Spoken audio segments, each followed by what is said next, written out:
Welcome back to the channel. In this episode we start with a relaxing morning around the camp on the Murray River, before setting off and exploring one of Australia's most haunted places. The third most haunted building to be exact. What will we uncover, and will we spot any ghosts? Let's find out.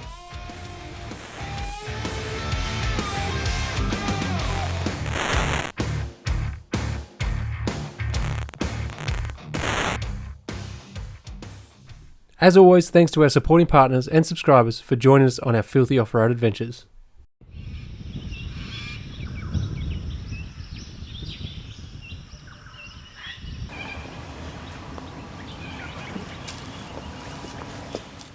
Good morning from not as cold as we expected, Murray River. It's about 10-ish degrees, so it's actually quite okay, isn't it? It's not too bad. Still rugged up. Bit of wind came through the night. I think another cold front has now decided to come across Western Australia and South Australia. So expecting rain in Western Australia and a fair bit of wind here in South Australia. We've woken up kind of hoping for a nice day, and we're expecting to try and find another free camp along the way in towards Adelaide, because we're hoping, fingers crossed, putting it out there, that we're hoping that the mirror will be there in the next day or so. So we're trying to sort of make our way through there, but yeah, we'll see. We'll see. But now we're thinking we might change our plans. I even considered the idea of staying here another day, just a bit of a down day. But with the weather the way it is, I don't know. Yeah, I don't know. We're either going to stay here another day or head to a paid camp and I'll do my laundry. Well, at least gets us a head start for the trip, so. Yeah. Either way, look, if we stay here, this place is absolutely beautiful. It's, like I said, it's been literally almost my life since I was a fairly young kid when I last saw the Murray, so it's been a long time for me, and Lisa's never seen it. So it's been really nice to be able to camp so damn close. And the pelicans were incredible. Speaking of which, we've got two flying over us at the moment. It's probably the two mates from last night. So look, it's been incredible. The bird life has been, it's not as prolific as what it was at the Menindee Lakes, but it's still been pretty damn good. I think we'll have some breakfast, have a conversation, work out exactly what we're going to do, and let's get into it. True.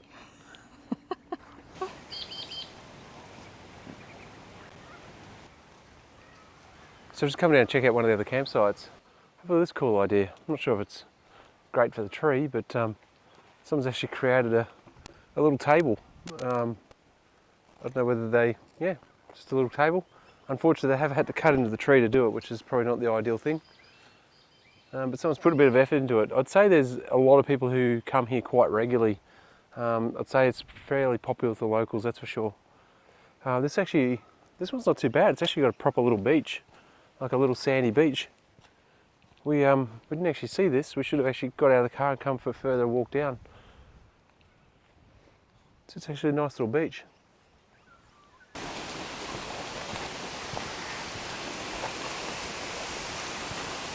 I absolutely love this campsite. It's really, really nice. But obviously the toilet's actually classed as out of order. This park itself is, obviously it's part of a national reserve, a nature reserve. That's why you must make sure your dogs are under control at all times. But I just get the feeling that it's kind of just left to itself.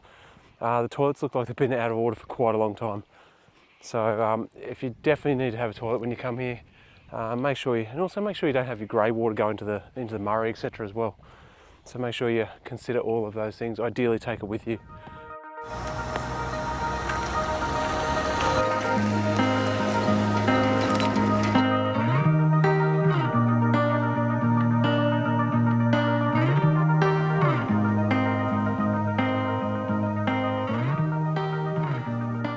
Something, I don't know what it is, there's a smell of a car of this year, I don't know what it is, but and they've all got the same sort of smell, and it just instantly takes me back to sitting in my driveway when I was a kid, playing in an old EK sedan that we used to have, never used to move anywhere, but I still remember sitting there, I still remember the steering wheel.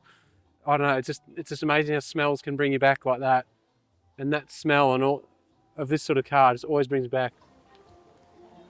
Love it. I reckon travel full time with this. Slipping caravan. Huh? Don't think it'll get far. Yeah.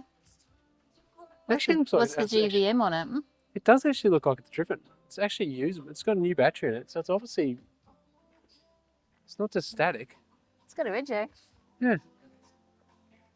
Even inside, like, there's stuff on the seat and everything like that. I think it does get driven, which is pretty cool. Sweet. Let's go for a wander.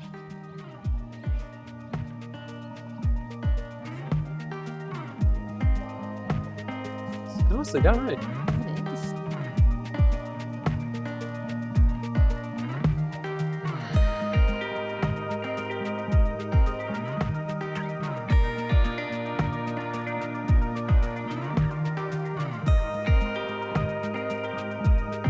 It's 20 past 11. I can have a wine. Can I not? Let's have a wine. Okay.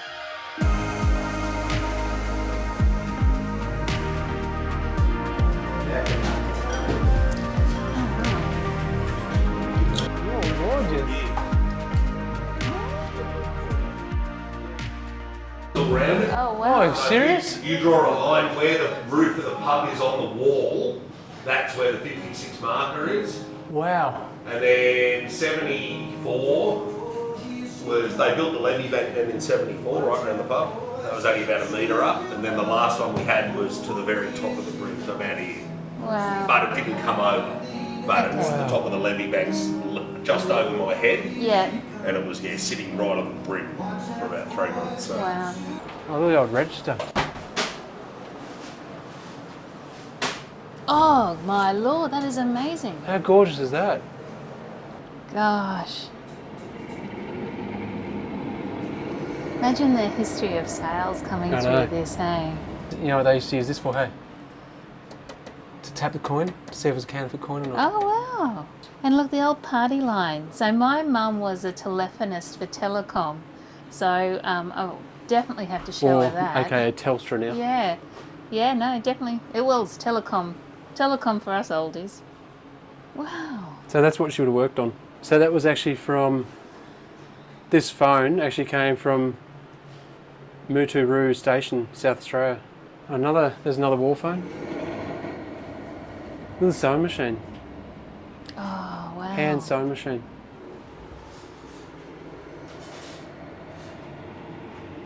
Look at the clothes pegs.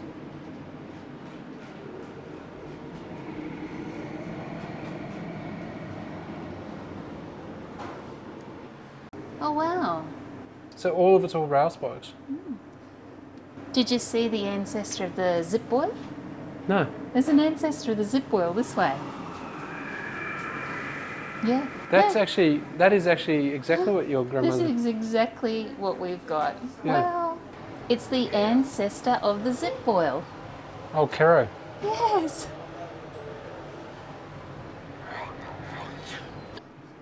I need to do some laundry. Yeah, you do. Off you go. Yeah, paddle steamers are amazing, hey? Sure you want to go to Adelaide? You want to stay here another night? This is great. It's beautiful, isn't it? Absolute credit.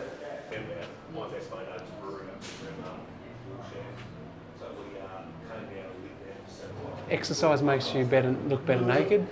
So does wine. Your choice. But they dump all the bodies in there, then once every 6 months, 8 months, when a paddle steamer would come past, they'd load her up with all the bodies and Away they'd go. take them off. So Wow. we just turned it into a dining room. Just they used to then, I said to the historians, I went, how do you store 50, 60, 100 bodies in here for 6 months without it stinking? And they used to put them in our laundry right next door, and they'd smoke them, Oh, petrify them like a mummy. Oh, wow. So Wow. the historians said, oh, have you got a big laundry next door? And I went, yeah, we do. And I went, yeah, it's got a big fire. I went, huge. I went, yeah, they used to line them in there, start the fire and leave it on for about a week, and it'd just mummify all their skin. Wow. Then they'd wrap them and throw them in here. So we just got all the history, and we're just going to, about how they mummify and all that, and just, have that as a bit of private dining room. It was always just our office, and then I was looking into there's a pipe that goes right along through the roof and just juts out of the roof that far. Can never work out what it was. I was like, what the hell this is? And then the historian said, yeah, that was like for all the liquid. And I was like, okay, that's awesome. Now, that's why this is the third most haunted building in Australia. wow. A lot of ghosts. Very cool. bloody cold in here. Yeah, you can feel it, can't you? Yeah. So third most haunted lease. How do you reckon you'd handle it? I do have the heebie-jeebies, to tell you the truth. My bloody hair standing on end. But that's the thing, like... I'm a typical male, I don't feel anything. No, it's the paramedic in me, hey? I can smell a dead body even though it's been out of here for 100 years. Yep. Yeah. Look at even, I like the way they've done That's that. amazing. Black chandelier. Very cool. This is a real credit to these guys. This is unreal. Give you an idea. It's pretty high. So last night we camped on the banks of the Murray River at Overland Corner, and on the way out we thought we'd just pop into the Overland Corner Hotel just for a look, because we knew it had some historical significance. I may have sculled a wine a bit too quickly. But it I is had zero. amazing. Yeah, I knew it was here and I knew it had historical significance, but we didn't actually realise what a wow factor this hotel is. Unbelievable. It is stunning. The owners are so passionate and fairly recent owners, but they've done such an amazing job. And their business is booming. We parked at the front here thinking it would, like a lot of these old pubs that they've frequented but not that much. Honestly, we need to move because there's cars constantly coming. So yeah, so it's a Wednesday. It opens at 11. We got here at 20 past 11. And they get about 150 people Wednesday, Thursday, and then 700, 900 plus on the weekends. Fridays, Saturdays, Sundays. I tell you what, nuts. if I lived local, I'd be here all the time. Yeah, it's amazing. It's beautiful. It's a really nice feel. The gardens are beautiful. Yeah. It's set up very, very well. The history inside is absolutely incredible to have a look at. They've done a very, very good job of it. They have. And the owners are my type of people. So they actually sold up to go travelling for X amount of years. They got 4 days into their travel. I think they have a friend who owns a brewery in Renmark.